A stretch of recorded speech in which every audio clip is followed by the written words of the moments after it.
Hello Pisces, and welcome to your August 2025 reading. So, the beautiful month of August is a month where we have Lionsgate, where we have until the 8th of August, where it's asking us to go into our heart center with the most heart integrity as possible, so that what we emanate, what we want to express, can be really aligned with who we are. And right on the 9th of August, we have the new moon in Aquarius, which is taking the same energy, but bringing it to, well, from that, what do I want to bring to my community, to who I am, my purpose, what do I want to share, and so on. Okay? So this is a beautiful dance between those two events to make sure that we are really aligned with who we truly are and what we want to bring forward. At the end of the month, around the 23rd, we will have the new moon in Virgo, which is actually going to assist us in grounding what has come to us or has solidified during the Lionsgate, full moon in Aquarius, and then in Virgo. Now, how new moon in Virgo, how do I ground it? How do I, in my daily life, in my habit, with discernment, bring this into concrete? So now let's look energetically with the tarot. What is in store for you for the month of August? All right. So, okay. I call upon the divine.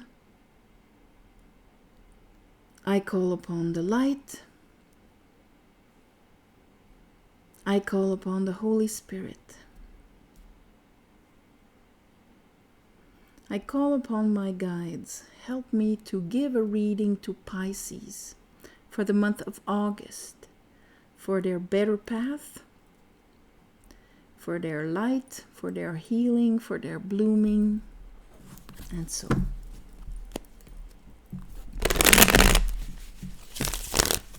Let's see.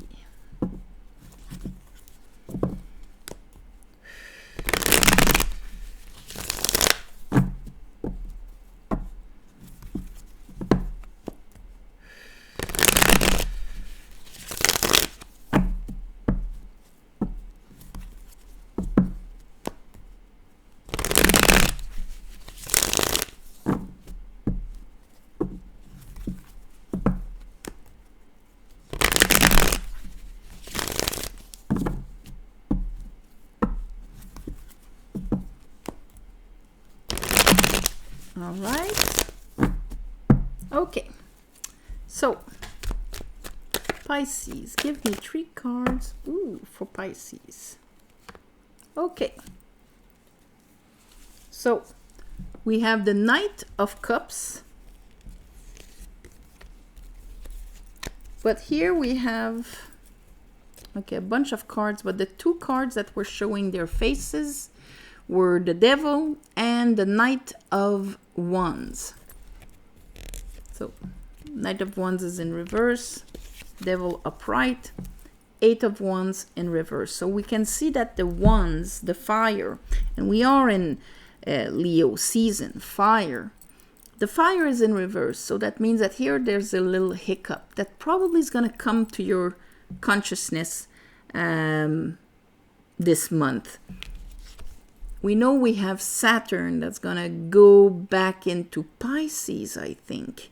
So maybe this is going to help you see something when it comes to your ambition, when it comes to what you want to bring, invest in all of that.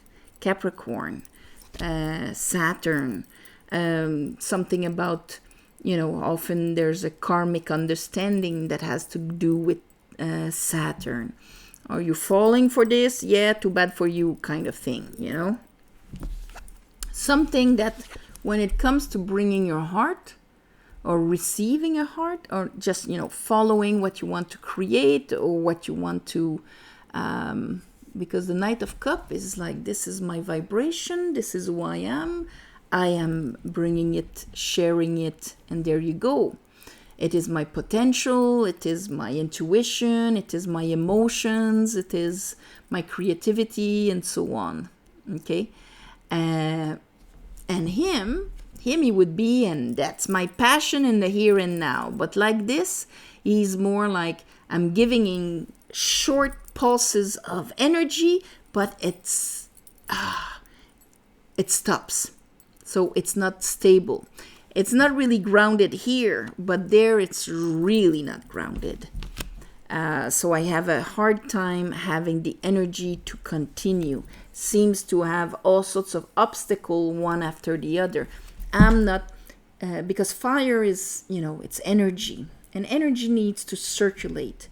But for it to last, it needs to be grounded. We can see that on this card, the wand doesn't touch the ground. On the King of Wands, it touched the ground. The Page of Wands, it touched the ground. When a wand touches the ground, it is grounded, it can take roots, it can bring life into something. When it's in the air, it will last like a firework. Sometimes it's good to propulse yourself out of a situation, or just to give you the courage to do something that maybe your mind wouldn't be, 100% behind it. But we need to, at one point, bring the constants. Okay? So, let's see where we're going with this. Pisces.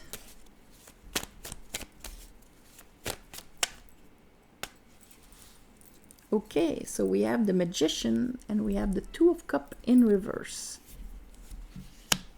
All right, let's continue. Two of Cups in reverse, that would be a mirror, a vibrational mirror that is not matching well. And then we have the Star in reverse and we have the Eight of Wands on the side. Okay, so the Two of Cups, when it's upright, you have the inner world being mirrored by the outer world, feminine, masculine, this beautiful communication or sharing of each other's vibration, which helps to heal, grow consciousness. You have the two snakes here, so that we can transmute. This is the alchemic process of transmutation from one state to another, from lead to gold. How do we transmute? By eliminating the stains, the shadows, the impurities. Like when you're working with metal, you're going to remove the impurities, and that will bring from steel to stainless, or to mix it with another vibrational metal, and so on. So this is the process, the lion and the wings, with the wings like that, the red lion with the wings. So when we meet people, it's the same thing. How we are receptive and how they are active, and vice versa, how we act and their receptivity is all to help us grow our consciousness. When it's like this, it's mostly hindering us more than helping us. It's mirroring from our shadow, from our unconscious, unrealized shadows. So it's not helping. And the Eight of Wands on the side, well, that means that probably because it can flip from one side to another as the end of the month. The Star in reverse, this is really, instead of being aligned with who we truly are, that Aquarius card, here we're drowning a little bit under the water of our past experiences. So maybe past experiences of past mirrors that weren't so great. So when it comes to bringing our heart or receiving our heart, maybe that's what is making things unstable, ungrounded. And that's probably a Saturn lesson kind of thing. Let's see. All right, let's clarify this. So I cut it on the Knight of Wands, Or maybe it was already in the bottom. I don't know.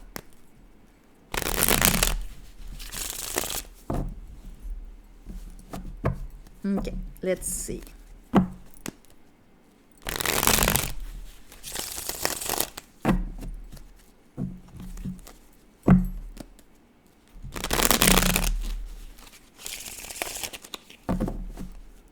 Now I have the star.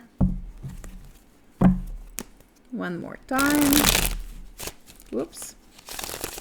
All right. Okay, so show me that Knight of Cups and the Knight. Show me the Devil right away. Show me. The Devil. I have an Ace of Wands, a King of Wands. There's our fire. And there's the Wheel of Fortune in reverse with it. It's almost, this is a new beginning. This is a new fiery passion still in the hand of God. The King of Wands is going to go get it. But why doesn't he keep it for a long time? Maybe why does he have a hard time grounding it? There's something to be understood so that the Wheel of Fortune can grow the matrix and not undo it or reduce it. So you come in, Pisces, with this new beginning here, this new passionate potential. Maybe you jumped in it, but now it's like, okay, your karma is gonna ask, are you able to ground it, push it through, and all of that. Here, we're going to pull a Judgment on this. There's a Judgment card. So, going in it, checking, revisiting old waters, old emotional memories. When it comes to what you've inherited, 10 of Pentacles in reverse. When it comes to what you can manifest or create, that is solid and all of that, because now it's in reverse and it's with the 6 of Pentacles. So revisiting what is balanced, a long-term investment, engaging yourself, allowing yourself to be invested in, all of these things, because the 6 of Pentacles is unconditional receiving and giving. Let's see. What is the 8 of Wands? At the end of the month, after this Judgment, it might, I think for a lot of you, unblock and put you in a great position. All right. So maybe your Lion is going to be afraid to be disappointed here, but your Emperor is upright. So that means that you're going to act in a, controlled, for the best, emotionally stable way, because these are the 4 kings. So to make sure that you're bringing this into the heart chakra, you're bringing this in a balanced place. This is the Emperor. When we have the Emperor, that means we're going to be on top of things. We're going to be in control of it. We're going to make the right decisions. Be careful to make sure, because I do have Strength in reverse. So that means you're going to fight your reactions. This is a reaction. This is a reaction. And this is when the ego or the unprocessed emotions, misunderstood beliefs are really strong. And so this is going to be your discernment and your masculine, rational, that's going to counter this. But to make it easier so that you can dance with the universe naturally without having to counter shadow thoughts, beliefs, and heartaches and things like that, old memories, old misconnections. Once somebody told me this, and the people that worked against me or that discouraged me or whatever, so that they are not master of what you're manifesting, but that you are. And the more you're going to be in your Emperor, the more you're going to be able to work with the universe on this. So use that judgment to your advantage. Look at that shadow so that something that we're conscious of becomes a decision. If we're not conscious of it, it works behind us. It works behind the scenes. It attracts and mirrors the mirror of what they think in our matrix, in our life. So that you can take whatever is that Knight of Cups that is moving your heart right now, my beautiful Pisces, so that you can have the energy and the fire to ground it and not stumble and have a hard time pushing it through. If you're grounded, he's gonna back you up. If you fall under this, he's gonna torture you. There you go. This is what Saturn does. But the Emperor here, that tells me that you've got what it takes. All right. So on this, my beautiful Pisces, you've got it. You've got this. Pull that judgment and make that judgment. I'm going to call this make that judgment. And so who's in charge? You know, who's in charge? My old emotions and my memories, or me? There you go. So thank you for watching, sharing, commenting, and all of that. Please subscribe to help grow the channel. If you want a private reading, you can go on mysticwitch.com, mysticwitchtarot.com. And in there you can book different kinds of readings. You have the tarot course, you have the tarot book, and so on. And also thank you for the ones of you who gave donations. It helps more than you think. And on the new moon and the full moon and the new moon, I ask the divine to give you back in the shape that is the most beneficial for you. And on this, all my love and light, and I'll see you next month. Bye-bye.